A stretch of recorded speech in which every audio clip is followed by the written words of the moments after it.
বাংলাদেশ কারিগরি শিক্ষা বোর্ডের ভুয়া সার্টিফিকেট ও মার্কশিট তৈরি ও কেনাবেচায় জড়িত কারিগরি শিক্ষা বোর্ডের চেয়ারম্যানের স্ত্রী সেহেলা পারভিন সহ ৩ জনকে গ্রেফতার করেছে গোয়েন্দা পুলিশ। রাজধানীর উত্তরা ১৮ নম্বরের সেক্টরে রাজুক অ্যাপার্টমেন্ট থেকে পারভিনকে ও বাকি ২ জনকে বিভিন্ন স্থান থেকে গ্রেফতার করা হয়।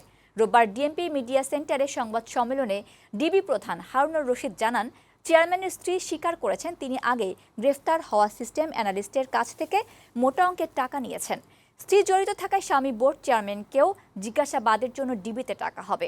এছাড়া জালিয়াতির সঙ্গে জড়িত কারিগরি শিক্ষা বোর্ডের ২৫ থেকে ৩০ জনকে শনাক্ত করা হয়েছে বলে জানান ডিবি প্রধান। আমরা যে কয়জনকে গ্রেপ্তার করেছি ৩ জন 164 করেছে। চেয়ারম্যানের বউকে আমরা জিজ্ঞাসাবাদ করেছি, সেও বলেছে তার সাথে ওই যে সিস্টেম অ্যানালিস্টের যোগাযোগ ছিল এবং লেনদেন ছিল।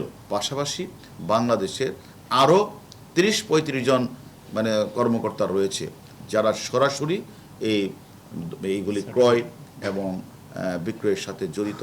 তাদের নাম নাম্বার আমি পেয়েছি, তাদের শীঘ্রই আমরা গ্রেপ্তার করব।